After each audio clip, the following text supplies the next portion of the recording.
Praise the Lord. யாவருக்கும் வணக்கம். இந்த நேரத்தில் ஒரு முக்கியமான செய்தி உங்களுடனே பகிர்ந்து கொள்ள நான் விரும்புகிறேன். நீங்கள் இந்த ஸ்க்ரீனில் நீங்கள் பார்க்குற இந்த பதிவில் நீங்கள் பார்க்கலாம் இல்லைங்களா, ஜனங்கள் கதறுவதையும் அங்கே வீடெல்லாம் நெருப்பு மூட்டி அங்கே வீடெல்லாம் அழிக்கப்படுவதும் நீங்கள் பார்க்கலாம். பாருங்கள், இந்த பாதிப்பு, இந்த பிரச்சனை எங்கே அப்படின்னா ஆப்பிரிக்கா கண்டத்தில் உள்ள சூடான் என்னும் நாட்டில் தாங்க. ஆமாங்க, இது என்ன அப்படின்னா, இது தானாக நடந்த ஒரு ஆக்சிடெண்ட்டோ வேறு எதுவுமே கிடையாது. இது இங்கே ஒரு மதவாத பிரச்சனை, மத கொடுமைகள் அங்கே நடந்து கொண்டு இருக்குது. அதாவது சூடான் நாட்டில் இந்த ஒரு வருடமாக சுமார் 2,00,000 பேர் அங்கே கொல்லப்பட்டதாக அங்கே இருக்கிற புள்ளி விவரம்னு சொல்லுதுங்க. ஆமாம், அது மட்டும் இல்லை, யாரை குறிவைத்து கொண்டு இருக்காங்க, யார் இறந்துருக்காங்க அப்படின்னா கிறிஸ்தவ விசுவாசிகள், இயேசு கிறிஸ்துவை விசுவாசித்த விசுவாசிகளை இப்படி கொன்று குவித்து குழியிலே போட்டு இல்லைங்களா, ரொம்ப அங்கே உபத்திரம் அங்கே நடந்து கொண்டு இருக்குது. அது மட்டும் இல்லைங்க, அங்கே ஒரே நாளில் சுமார் 2,000 பேர் கொல்லப்பட்டிருக்காங்க. சுமார் 3,500 பேர் படுகாயம் அடைந்து அங்கே என்ன பண்ணுறாங்க அப்படின்னா வைத்தியம் பார்த்துட்ருக்காங்க.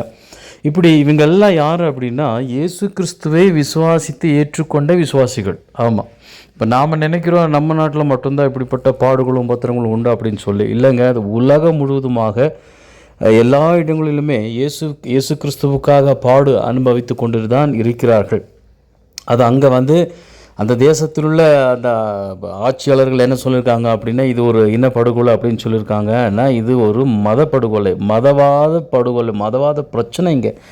அதாவது அங்கே இருக்கிற இஸ்லாமிய தீவிரவாத கூட்டத்தார்கள் என்ன பண்ணியிருக்காங்க அப்படின்னா, தீவிரவாத இராணுவம் என்ன பண்ணியிருக்காங்க அப்படின்னா, கிறிஸ்துவை ஏற்றுக்கொண்ட விசுவாசிகளை குறிவைத்து அவர்களை தாக்கி அவர்களுடைய உடைமைகளை எடுத்து அவர்களை கொன்று குவித்து, அது மட்டும் இல்லை, ஒரே குடும்பத்திலேயே 24 பேர் கொல்லப்பட்டிருக்காங்க. அப்போ பார்த்துக்கோங்க எந்த அளவுக்கு அந்த தேசத்தில் ஒரு அராஜகமும், அந்த தேசத்தில் ஒரு கிறிஸ்தவத்துக்கு விரோதமாக தீவிரவாத கும்பலின் வேலைகளும் இருக்குது அப்படின்னு பாருங்கள்.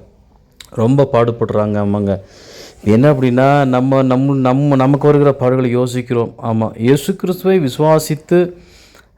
விசுவாசித்தால் ஆசீர்வாதம் மட்டும் கிடையாதுங்க, பாடுகளும் உண்டு என்று வேதத்திலே சொல்லப்பட்டிருக்கு. பாடுபடுவதிலும் நமக்கு அருளப்பட்டு இருக்கிறது, விசுவாசிக்கிறதுக்கு மட்டுமல்ல அப்படின்னு சொல்லியிருக்கு. அப்படின்னா ஆசீர்வாதத்தை மட்டுமல்லங்க, கிறிஸ்துவுக்காக இயேசுவின் நிமித்தம் பாடுபட நமக்கும் அருளப்பட்டு இருக்கிறது.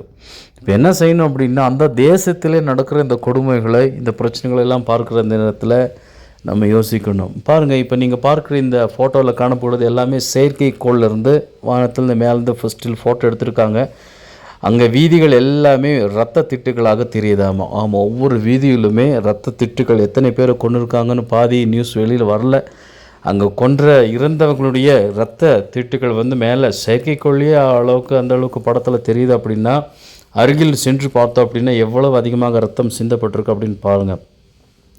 அன்றைக்கு சிலுவையிலே இயேசு கிறிஸ்து சிந்தின இரத்தத்தை போல இங்கே எல்லாரும் மாடுகளை அடிப்பது போல அடிக்கப்பட்டு வீதிகள் முழுவதும், தெருக்கள் முழுவதுமாக அவர்களுடைய இரத்தமும், அது மட்டும் இல்லை, அவங்களுடைய பிணங்களும் சிதறி கிடப்பதாக அங்கே வந்த தகவலாக இருக்குங்க. இப்போ பாருங்கள், ரொம்ப ஒரு அநியாயமாக அங்கே பாடுபடுகிறார்கள். அதாவது தீவிரவாத கும்பல் கிறிஸ்துவை விசுவாசிக்கிற விசுவாசிகளை குறிவைத்து என்ன பண்ணியிருக்காங்க அப்படின்னு தாக்கியிருக்காங்க. அது மட்டும் இல்லை, சிறியவர்கள் பெரியவர்கள்னு பார்க்கல, எல்லோரையும் கொன்று குவித்திருக்கிறார்கள். அது மட்டும் இல்லைங்க, ஏறக்குரிய 19-20 தேவாலயத்தை என்ன பண்ணியிருக்காங்க அப்படின்னு இடித்து அங்குள்ளவர்களை கொன்று அவர்களை தாக்கி இல்லைங்களா, அநேக பிரச்சனைகளை அங்கே உண்டு பண்ணியிருக்காங்க.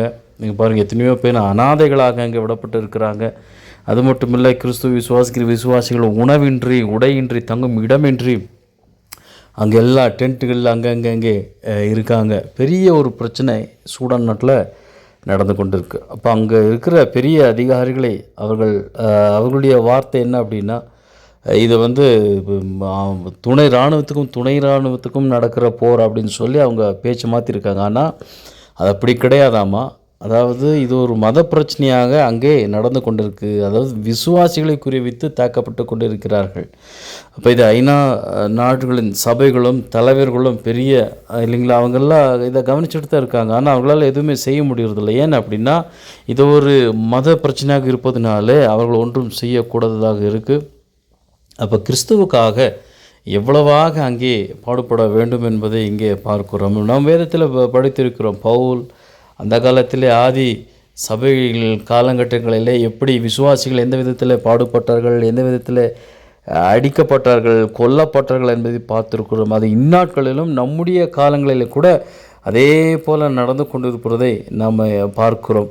என்ன நம்முடைய தேசத்தில் இந்த அளவுக்கு இன்னும் நடக்கலை. ஆனால் அங்கெல்லாம் இப்படி எப்படின்னா சூடான் நாட்டில் பாருங்கள், நீங்கள் பார்க்கல, குழியில் போட்டிருக்காங்க பாருங்கள். ஆமாம், அங்கே ஒருத்தர் ப்ரேயர் பண்ணுறாரு, முழங்கால் படியிட்டு விசுவாசிகளை அடித்து குழியிலே அங்கே அடக்கம் பண்ண வேண்டிய ஒரு சூழ்நிலையில் அங்கே பார்க்குறோம். ஐயோ, அவர்கள் அழுவதையும் பார்க்க முடியாது. பயங்கரமாக அங்கே நடந்து கொண்டு இருக்கு. எத்தனையோ பேர் அநாதைகளாக மாற்றப்பட்டு இருக்கிறார்கள். ஆமாம், பெரியவர்கள் குழந்தைகளை இழந்திருக்கிறார்கள். குழந்தைகள் பெற்றோர்களை, தாய் தகப்பன்மார்களை, உறவினர்களை இழந்து கொண்டு இருக்கிறார்கள். பெரிய அளவில் சூடான் நாட்டிலே அங்கே ஒரு உபத்திரவம் நடந்து கொண்டு இருக்குது. இந்த நேரத்தில் இதை பார்த்து கொண்டு இருக்கிற நீ ஒரு தேவனுடைய பிள்ளையாக இருப்பீயானால், நீங்கள் தேவனுடைய பிள்ளைகளாக இருப்பீர்களானால் நீங்களும் நானும் செய்ய வேண்டியது என்ன இல்லைங்களா? அப்போ பாருங்கள், பாடுகள் இல்லாமல் தேவனுடைய ராஜ்யம் ஸ்தாபிக்க முடியாது. தேவனுடைய ராஜ்யம் இவ்வுலகத்திற்கு உறுதி அல்ல. அப்போ சாத்தானானவன் என்ன பண்ணுவான் அப்படின்னா, தேவனுக்கு விரோதமாக எழும்புவதாக அவன் என்ன பண்ணுறான் அப்படின்னா, விசுவாசிகளை தாக்குவான், சபைகளை தாக்குவான், தேவனுடைய ராஜ்யத்தை என்ன பண்ணுவான் அப்படின்னா தாக்குவான். அப்போ இப்படிப்பட்ட பாடுகள் இன்றைக்கும் அங்கே நடந்து கொண்டு இருக்கு. பாருங்கள், இராணுவம் எவ்வளவோ அழிவு அங்கே நடந்திருப்பதை பார்க்க முடியும். பார்த்திங்களா, இராணுவம் இருக்காங்க, அப்புறம் உதவி செய்கிற ஆட்களும் இருக்கிறார்கள். ஆனாலும் யோவான் 16:2 ஒரு வசனம் சொல்லப்பட்டிருக்கு இல்லைங்களா? அங்கே சொல்லப்பட்டிருக்கிற வசனத்தை போல் இந்த இடங்களிலே அநேக குற்றங்களும் இல்லைங்களா, கொலைகளும் உபத்திரவங்களும் அங்கே நடந்தேறி கொண்டிருக்கிறது. அதனால் நீங்கள் யோசிங்க, இந்த காலகட்டங்களில் நாம் ஜெபிக்க வேண்டும். ஒன்று எதற்காக ஜெபிக்கணும் அப்படின்னா, சூடான் மக்கள் அங்கே இன்னும் யாரெல்லாம் மீதமாக இருக்கிறார்களோ அவர்களுடைய வாழ்க்கையிலேயே தேவனுடைய பாதுகாப்பு உண்டாகட்டும். அது மட்டுமல்ல, அவர்களுடைய விசுவாசம் ஒருபோதும் தளர்ந்து போகக்கூடாது. இப்படிப்பட்ட பாடுகள் மூலமாக, பாடுகளின் வழியாக நாம் தேவனுடைய ராஜ்யத்தில் பிரவேசிக்க வேண்டும் என்று வேதம் சொல்வது போல அவர்கள் அதை உணர்ந்து புரிந்து கொள்ள வேண்டும் என்பதை அவர்கள் என்ன செய்யணும் அப்படின்னா அவங்க தெரிந்து கொள்ள வைத்திருக்க வேண்டும். அது மட்டும் இல்லை, அவர்களுக்காக ஜெபிக்கலாம். அவர்களுக்கு தேவன் ஆறுதலையும் தைரியத்தையும் விசுவாசத்தின் உறுதியையும் கொடுக்க வேண்டும் என்று சொல்லி அவர்களுக்காக ஜெபிக்கலாம்.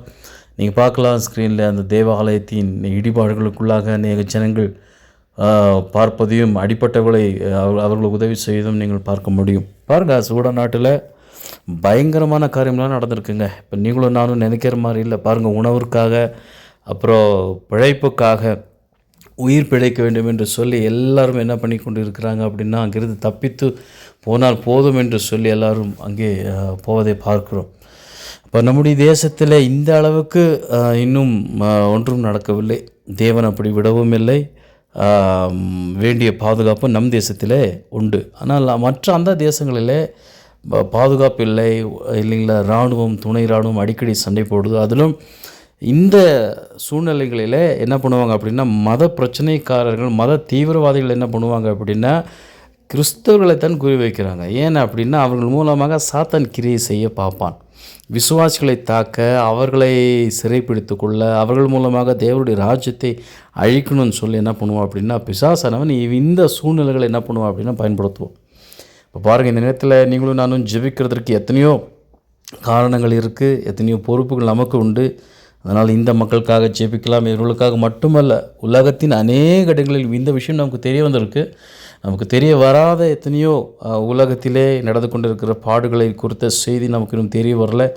அப்போ இந்த நேரத்தில் நாம் ஜெபிக்க வேண்டியது அவசியமாக இருக்கு. பாருங்கள், அப்போ தேவனுடைய ராஜ்யம் உபத்திரவங்களின் மூலமாக இன்னும் அதிவேகமாக பரவி கொண்டிருக்கிறது. நீங்களும் நானும் ஜெபிக்கலாம் இல்லைங்களா? அந்த சூடான் மக்கள் பாதிக்கப்பட்ட குடும்பத்தர்களுக்காக ஜெபிக்கலாம். அவங்களுக்கு தேவன் ஆறுதலையும் சமாதானத்தையும் இதோடு போதும் ஒரு சமாதானத்தை அவர்களுக்கு தேவன் கட்டளையிட வேண்டும் என்று அவர்களுக்காக நாம் மன்றாடி ஜெபிக்கலாம். இன்னும் அநேக அங்கே விசுவாசிகளாக இன்னும் தொடர்ந்து நிற்கிறார்கள். அவங்களுடைய விசுவாசம் இன்னும் உறுதி செய்யப்பட வேண்டும். அவர்களை இந்த பிரச்சனைகளெல்லாம் பார்த்து தளர்ந்து போகக்கூடாது, சோர்ந்து போகக்கூடாது, பின்னோக்கி செல்லக்கூடாது. அவர்களை வைத்த காலை பின்னோக்கி செல்லாமல் முன்னோக்கி செல்ல தேவன் அவர்களுக்கு இந்த பலனையும் தைரியத்தையும் கொடுக்க வேண்டும் என்று அந்த சூடான் மக்களுக்காக ஜெபிக்கலாம். இவர்களுக்காக மட்டுமல்ல, உலகத்தில் எங்கெல்லாம் கிறிஸ்துவுக்கென்று பாடுகள் அங்கே நடந்து கொண்டிருக்கோ, யாரெல்லாம் பாடுகளை அனுபவித்து கொண்டு இருக்கிறார்களோ அவர்களுக்காக இந்த நேரத்தில் கூட நாம் ஜெபிக்கலாம். பிதாவே, இயேசு கிறிஸ்துவின் நாமத்தில் நாங்கள் ஜெபிக்கிறோம். சூடான் மக்களை உங்களுடைய கரத்தில் ஒப்படைக்கிறோம். அங்கே நடந்து கொண்டு இருக்கிற எல்லா பிரச்சனைகளிலும் உபத்திரங்களிலும் உம்மை நம்புகிற விசுவாசிகள் ஒருபோதும் தளர்வடையாமல் சோர்ந்து போகாமல் விசுவாசத்திலே உறுதியாக நிற்க உதவி செய்யும். அவர்களுக்கு ஆறுதலை தாரும், சமாதானத்தை தாரும். இயேசு கிறிஸ்துவின் நாமத்தினாலே அவர்களுக்கு வேண்டிய உதவி கிடைப்பதாக. ஆமேன், ஆமேன், ஆமேன். தொடர்ந்து ஜெபித்து கொள்ளுங்கள். இப்படிப்பட்ட ஜனங்களுக்காக நம்மால் முடிந்த உதவியை நம்மால் செய்ய நம்ம முயற்சிக்கலாம். கர்த்தர் தாமே உங்களை ஆசீர்வதிப்பார். தொடர்ந்து எங்களுடைய செய்தியின் மூலமாக செய்திகளை நீங்கள் அறிந்து கொள்ளலாம்.